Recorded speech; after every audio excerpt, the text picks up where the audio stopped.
गए हैं। यानी अभिव्यक्ति की आजादी जिस मीडिया को दी गई है वही अभिव्यक्ति की आजादी अब छीनी जा रही है। मैं इतना कहना चाहता हूं कि सुप्रीम कोर्ट को इस मामले में संज्ञान लेना कर रहे थे टैग कर करके कि ये पत्रकार हुआ, पत्रकार अब अपना अंडरवियर नया कर ले, छेद वाला अंडरवियर ना पहने, नहीं तो हो सकता है किसी दिन आपका नंबर आ जाए। डर किस बात का? डर को भी नंगा कर दिया जाएगा तो नंगा किसके अंदर औकात है नंगा है। इसके लिए तमाम जो देश के लोग हैं, इसके अलावा जो पत्रकार है, उनको सामने आना चाहिए और प्रोटेस्ट करना चाहिए, क्योंकि जब पत्रकार के साथ ऐसा होगा तो शायद पत्रकार जो है वो आगे से सच्चाई नहीं सोच लीजिए कि जिस कानून व्यवस्था के ऊपर आप उछलते हैं कि हमको गोली दाग देंगे तो इनको पुलिस अरेस्ट करके ले जाएगा, वही पुलिस प्रशासन आपको नंगा कर रहा है, तो सोच लीजिए किसका दबाव नंगा करेंगे। ये अगर आम जनता के लिए अगर हम आवाज उठाते हैं तो हमारा सिक्योरिटी किसके हाथ में है? एक तस्वीर वायरल हो रही है सोशल मीडिया में, कुछ बंदे दिख रहे हैं जो लगभग नग्न अवस्था में है।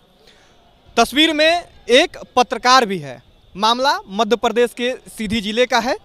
वहाँ पे बीजेपी विधायक का एक मामला निकल के सामने आता है, जिसमें उनके पुत्र के नाम से कोई अभद्र भाषा का प्रयोग कर रहा था सोशल मीडिया पे। बीजेपी विधायक को शक होता है कि एक थिएटर चलाने वाले व्यक्ति ही उनको बदनाम कर रहे हैं। वो जाते हैं, पुलिस को कहते हैं और पुलिस जो है उनका हुक्म मान के उस थिएटर के मालिक को उठा लेता है। उसके बाद थिएटर में तमाम जो कलाकार हैं वो धरना प्रदर्शन पर बैठ जाते हैं। धरना प्रदर्शन पर बैठने के बाद कनिष्क तिवारी नाम का एक पत्रकार आता है जो कि नेशनल टीवी चैनल पे रिपोर्टिंग करता है। वो खबर को कवर करने के लिए धरना स्थल पे आता है। वहाँ बीजेपी विधायक की दादागिरी देखिए कि पुलिस को उनका हुक्म मिलता है कि सबको उठा लो, और पुलिस उनकी हुक्म को सुन के सबको उठा लेता है और थाने में ले जाके बंद कर देता है। यहाँ तक सब कुछ ठीक ठाक है, पूरा कहानी आपके समझ में आया होगा। इसके आगे जो होता है वो सोचने वाली बात है। पत्रकार को इसलिए लगभग नग्न कर दिया जाता है कि दरोगा साहब का कहना ये है कि अगर कपड़ा पहन के रखे गए तो जेल में ये जो है सुसाइड कर लेगा। हमारे साथ काफ़ी सारे मित्र हैं, हमारे अलग अलग प्लेटफॉर्म पे सब लोग जो हैं अपने आप में एक खास चेहरा है और पत्रकारिता करते हैं, स्वतंत्र पत्रकारिता करते हैं। हमें लगा कि हम सबको की राय जो है इस पूरे मामले पे वो आप लोगों तक पहुंचानी चाहिए। रवि भट्ट हैं, टाइम्स ऑफ अयोध्या। पत्रकारों को तो नंगा किया जा रहा है, बच के रहिएगा। बच के क्या रहना है? देखिए, नंगा इसलिए किया जाता है क्योंकि पत्रकार एक आईना दिखाता है सरकार को। अगर क्षेत्र में या किसी राज्य में, किसी देश में, किसी जगह पर कुछ गलत हो रहा है तो पत्रकार का यह दायित्व तो बनता है कि वो चीज़ें विस्तृत तरीके से सरकार तक पहुंचाए। लेकिन अब सरकारें जो है पत्रकारों को नंगा कर रही हैं, ये दुर्भाग्य है। एक समय हुआ करता था जब पत्रकार सरकारों को नंगा करता था कि उसको आईना दिखाता था, लेकिन ये दुर्भाग्य। और हमें इतना पता है कि आने वाले समय में भी किसी भी आप चैनल से बिलोंग कर रहे हैं, अगर आप किसी भी बड़े आदमी का यानी राजनीतिक आदमी के खिलाफ जाकर खबर दिखाइएगा तो इसमें दो राय नहीं है कि हम भी नंगा होंगे, आप भी नंगा होंगे। कारण कि सिस्टम भ्रष्ट हो चुका है और नेता लोग अब हमारे सर पर चढ़ के बोलने लग गए हैं। यानी अभिव्यक्ति की आजादी जिस मीडिया को दी गई है वही अभिव्यक्ति की आजादी अब छीनी जा रही है। मैं इतना कहना चाहता हूं कि सुप्रीम कोर्ट को इस मामले में संज्ञान लेना चाहिए और त्वरित प्रभावी हस्तक्षेप करके कार्रवाई करनी चाहिए। दोषी कोई भी हो, चाहे वो बीजेपी का विधायक हो या सांसद हो या मुख्यमंत्री हो, मुझे उससे फर्क नहीं पड़ता है। फर्क इस बात से पड़ता है कि देश के चौथे स्तंभ के रूप में एक पत्रकार के ऊपर ये उसके आन मान बान शान पर और उसके कर्तव्यों पर यह हमला है। तर्क कैसा लगता है आपको कि इसलिए अर्धनग्न कर दिया गया है, या पूरा नग्न ही उसको कहिए, बस एक जो है अंडरगारमेंट्स के साथ छोड़ा गया कि अगर कपड़ा रहेगा तो ये सुसाइड कर लेगा? ये तर्क पे आपका क्या प्रतिक्रिया? दुर्भाग्य इस देश का। मैं सोशल मीडिया पर टिप्पणी देख रहा था और लोग आगाह कर रहे थे टैग कर करके कि ये पत्रकार हुआ, पत्रकार अब अपना अंडरवियर नया कर ले, छेद वाला अंडरवियर ना पहने, नहीं तो हो सकता है किसी दिन आपका नंबर आ जाए। ये कोई और नहीं कर रहा था, बल्कि जो दो टके के कार्यकर्ता है ना सोशल मीडिया पर, जो IT देखते हैं वो।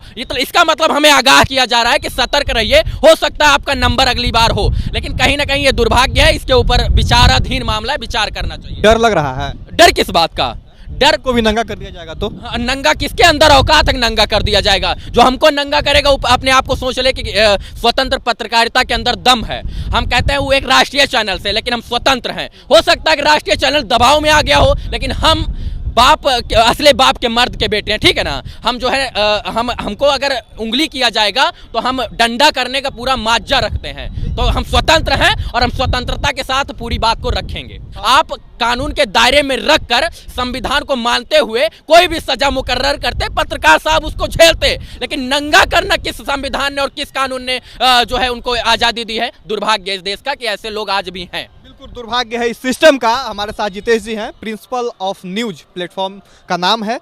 क्या लगता है, डर लग रहा है अब नंगा कर दिया जाता है? डर तो नहीं लगेगा, क्योंकि देखा जाए तो सबसे पहले दुर्भाग्य इस देश का, जहां एक तरफ कहा जाता है कि पत्रकार जो है देश का चौथा स्तंभ है, लेकिन जिस प्रकार से मध्य प्रदेश में पत्रकारों के साथ हुआ है, इसके लिए तमाम जो देश के लोग हैं, इसके अलावा जो पत्रकार है, उनको सामने आना चाहिए और प्रोटेस्ट करना चाहिए। क्योंकि जब पत्रकार के साथ ऐसा होगा तो शायद पत्रकार जो है वो आगे से सच्चाई नहीं दिखा पाएगा। नहीं आता, कोई नहीं आएगा, ये भ्रम में मत रहिएगा। जिस दिन हम और आप मारे जाएंगे कोई नहीं आएगा साथ में। अपनी लड़ाई अपने आप से लड़नी होगी, कोई नेशनल और कोई नहीं आएगा। सब इस देश में भ्रष्ट हो चुके हैं। सबको जागरूक होना पड़ेगा। स्वतंत्र का मतलब भी यही है कि आप स्वतंत्र रूप से आत्मनिर्भर हो जाएं, ठीक है। अगर कोई गलत कर रहा है, कोई हमको बचाने आएगा। अब ये सोच लीजिए कि जिस कानून व्यवस्था के ऊपर आप उछलते हैं कि हमको गोली दाग देंगे तो इनको पुलिस अरेस्ट करके ले जाएगा, वही पुलिस प्रशासन आपको नंगा कर रहा है, तो सोच लीजिए किसका दबाव होगा बड़े सत्ता अधिकारियों का, सत्ताधीशों का। इसके लिए कहीं ना कहीं पूरे देश के लोगों को सामने आना चाहिए, क्योंकि सभी लोग अगर आएंगे और प्रोटेस्ट करेंगे तो जरूर जो जिस तरीके से पत्रकार के साथ जो किए हैं उनके खिलाफ जरूर मतलब कुछ होगा। आजकल इनके उंगली कौन कर रखा है सबसे ज्यादा, इनको परेशान कौन कर रखा है, भले इसका जवाब दे दीजिए। स्वतंत्र पत्रकार हमारे और स्वतंत्र पत्रकार हम जैसे लोग, तो इनके सबसे बड़ा दुश्मन कौन? तो हम लोग। तो किसको नंगा करेंगे ये? अगर आम जनता के लिए अगर हम आवाज उठाते हैं तो हमारा सिक्योरिटी किसके हाथ में है? इसका जवाब दीजिए ना। जो देख रहे हैं वही दे दीजिए। आम लोगों की जिम्मेवारी इसकी देख रहे हैं वही दे दीजिए ना। हम तो आपके लिए आवाज उठाते हैं। जहाँ कुछ करप्शन लगता है हम लोग आगे आते हैं, सबसे पहले हम जाते हैं। जिस गांव में बड़ा टीवी, बड़ा गाड़ी लेकर, बड़ी ओबी वैन लेकर राष्ट्रीय लेवल के चैनल नहीं पहुंच पाते ना, वहां जाने का हम लोग प्रयास करते हैं। और यही कारण है कि आम जनमानस की बात सामने न निकल कर आए। नहीं तो हो सकता है आम जनमानस का कोई लड़का कल मुख्यमंत्री बन जाए, तो हो सकता है कि हम आम जनमानस की बात करते हैं तो हमें दबा दिया जाए, तो जो है आम जनमानस की बात कोई नहीं करेगा। यही चीजें मिलेगी। और अंत में आप तमाम साधारण लोगों से यह आग्रह होगा कि आपकी आवाज बन के हम जो है खड़ा हो रहे हैं, और यही कारण है कि सबसे पहले टारगेट हम लोग हो रहे हैं। इसलिए आप लोगों का समर्थन जरूरी है। आप लोग जहां भी, पूरे दिन हम लोग मोटरसाइकिल से 100 किलोमीटर दूर जाते हैं और तब आप तक जमीनी हकीकत को दिखा पाते हैं। इसलिए आप लोगों का समर्थन जरूरी है। अगर पत्रकार किसी पे जो है अत्याचार हो रहा है तो आप लोग सामने आए। इस वीडियो को अब यहीं खत्म करेंगे। आप लोग खूब शेयर कीजिएगा। अब इजाजत चाहेंगे, धन्यवाद।